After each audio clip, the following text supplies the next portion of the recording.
Hi friends, അസ്സലാമു അലൈക്കും. അപ്പോൾ ഇന്ന് ഞാൻ നമ്മളെ തലശ്ശേരി നാട്ടിലെ നല്ല ടേസ്റ്റി ആയിട്ടുള്ള അൽസൻ്റെ റെസിപ്പി ആയിട്ടാണ് വന്നത്. നല്ല സിമ്പിളാണ് ഈ ഒരു അൽസ ഉണ്ടാക്കാൻ, പിന്നെ അതുപോലെ തന്നെ കഴിക്കാനും നല്ല ടേസ്റ്റാണ്. അപ്പോൾ നമ്മളെ തലശ്ശേരി നാട്ടിലെ അൽസ എങ്ങനെയാണ് ഉണ്ടാക്കുന്നത് നോക്കാം. പിന്നെ ഞാൻ ഈ അൽസൻ്റെ വീഡിയോ ഇപ്പോൾ എടുക്കാൻ കാരണം എന്ന് വെച്ചാൽ ഞാൻ മുമ്പ് പിന്നെ ഒരു ബ്ലോഗിൽ അൽസ ഉണ്ടാക്കിയിരുന്നു. അപ്പോൾ അതിൻ്റെ റെസിപ്പി അന്ന് ഞാൻ ആ വീഡിയോയിൽ കാണിച്ചിട്ടില്ല. അപ്പോൾ അന്ന് ആ ഒരു വീഡിയോൻ്റെ കമൻറ്റിൽ കുറേ ആൾ ചോദിച്ചിന് പിന്നെ അൽസൻ്റെ റെസിപ്പി വേണമെന്ന്. അപ്പോൾ ഇന്ന് ഏതായാലും ഈ ഒരു അൽസൻ്റെ റെസിപ്പി ഇടാമെന്ന് വിചാരിച്ച് അതുകൊണ്ട് കാണിക്കുന്നതാണ് കേട്ടോ. അപ്പോൾ ഞാൻ ഈ ഒരു അൽസ ഉണ്ടാക്കാൻ വേണ്ടിയിട്ട് 1 കപ്പ് ഗോതമ്പാണ് എടുത്തത്. പിന്നെ ഗോതമ്പ് എടുക്കുമ്പോൾ പ്രത്യേകം ശ്രദ്ധിക്കേണ്ട കാര്യം എന്ന് വെച്ചാൽ നമ്മൾ അൽസൻ്റെ ഗോതമ്പ് തന്നെ എടുക്കാൻ നോക്കുക. പിന്നെ ഗോതമ്പ് 2 നിറത്തിലുണ്ടല്ലോ, വൈറ്റും ഉണ്ട് പിന്നെ ഒരു ബ്രൗൺ കളറിലുണ്ട്. ബ്രൗൺ കളറുള്ളതെല്ലാം എടുക്കേണ്ട, വൈറ്റ് കളറുള്ളതാണ് എടുക്കേണ്ടത്. അപ്പോൾ നമ്മൾ അൽസ ഉണ്ടാക്കുമ്പോൾ പിന്നെ വൈറ്റ് കളറുള്ള ഗോതമ്പ് തന്നെ എടുക്കാൻ നോക്കുക. അൽസൻ്റെ ഗോതമ്പ് എന്ന് പറഞ്ഞാൽ തന്നെ നമുക്ക് സൂപ്പർ മാർക്കറ്റിൽ നിന്ന് വാങ്ങാൻ കിട്ടും. അപ്പോൾ ഞാൻ ഈ ഗോതമ്പ് നല്ലോണം കഴുകി വൃത്തിയാക്കിയതിന് ശേഷം ഇതാ നല്ല വെള്ളം തന്നെ ഒഴിച്ച് വെച്ചിട്ടുണ്ട്. നമ്മൾ ഈ വെള്ളം എടുത്ത് കളയണ്ട, ഈ വെള്ളത്തിൽ തന്നെയാണ് ഗോതമ്പ് വേവിക്കാൻ വേണ്ടിയിട്ട് പോകുന്നത്. ഇനി ഇതൊരു 5-6 മണിക്കൂർ കുതിരാൻ വേണ്ടിയിട്ട് നമുക്ക് മാറ്റി വെക്കാം. അപ്പോൾ ഇതാ ഞാനിവിടെ ഒരു 6-7 മണിക്കൂറോളം വെച്ചിട്ടുണ്ട്. അന്നേരം തന്നെ ഇതാ നല്ലോണം കുതിർന്ന് വന്നിട്ടുണ്ട്. ഇനി നമുക്ക് ഇത് വേവിക്കാൻ വേണ്ടിയിട്ട് ഒരു കുക്കറിലേക്ക് ഇട്ട് കൊടുക്കാം. ഈ വെള്ളത്തോട് കൂടിയിട്ട് തന്നെ അങ്ങ് ഇട്ട് കൊടുത്താൽ മതി. നമ്മൾ ഈ ഗോതമ്പ് നല്ലോണം കഴുകിയതല്ലേ, എന്നിട്ടാണ് പിന്നെ ഞാൻ നല്ല വെള്ളം ഒഴിച്ച് വെച്ചത്. ആ വെള്ളത്തോട് കൂടിയിട്ട് തന്നെ ആ കുക്കറിലേക്ക് ഇട്ട് കൊടുത്തിട്ടുണ്ട്. അതുകൂടാണ്ട് 3 കപ്പ് വെള്ളം കൂടി ഞാൻ എക്സ്ട്രാ ഒഴിച്ച് കൊടുത്തിന്. ഗോതമ്പ് വേണ്ടല്ലോ, പെട്ടെന്ന് അടിക്ക് പിടിച്ചു, അതുകൊണ്ട് ഞാൻ 3 കപ്പ് വെള്ളം കൂടി ഒഴിച്ച് കൊടുത്തിട്ടുണ്ട്. ഇനി നമുക്കിതിലേക്ക് ഒരു ചെറിയ കഷ്ണം പട്ട, 2 ഗ്രാമ്പു, 2 ഏലക്കായ ഇട്ട് കൊടുക്കുക. ഇതിൻ്റെ കൂടെ തന്നെ നമുക്ക് പിന്നെ ഉള്ളി മുറിച്ചതും കൂടി ചേർത്ത് കൊടുക്കുക. ഉള്ളി ഞാൻ ചെറിയ കഷ്ണം ഉള്ളിയാണ് എടുത്തത്, അത് ഇതുപോലെ മുറിച്ചിട്ട് ഇതിലേക്ക് ഇട്ട് കൊടുക്കുന്നുണ്ട്. ഇത് വലിയ ഉള്ളിയാണ് കേട്ടോ. പിന്നെ നിങ്ങളുടെ കയ്യിൽ ചെറിയ ഉള്ളി ഉണ്ടെങ്കിൽ ചെറിയ ഉള്ളി 2 എണ്ണം എടുത്തിട്ട് ചെറുതായിട്ട് മുറിച്ചിട്ട് അങ്ങനെ ഇട്ട് കൊടുത്താലും മതി. എന്നിട്ട് ഒരു ലേശം ഉപ്പും ചേർത്തിട്ട് നല്ലോണം ഒന്ന് മിക്സ് ചെയ്ത് കൊടുക്കുക. ഇനി നമുക്കിത് അടച്ച് വെച്ചിട്ട് അടുപ്പത്തേക്ക് വെച്ച് കൊടുക്കാം.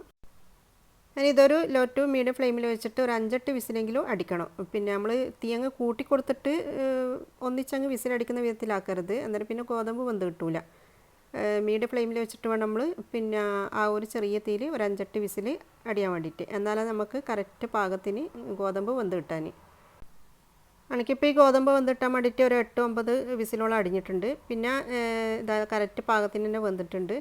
പിന്നെ ഞാൻ ഇതിലുള്ള പട്ടയും പിന്നെ അതുപോലെ തന്നെ ഏലക്കായും ഗ്രാമ്പും എല്ലാം കളഞ്ഞിട്ടുണ്ട് കേട്ടോ. അപ്പോൾ അതിൻ്റെ എല്ലാം ഫ്ലേവർ അടങ്ങിയതിന് നമുക്ക് അതിൻ്റെ ആവശ്യമില്ല.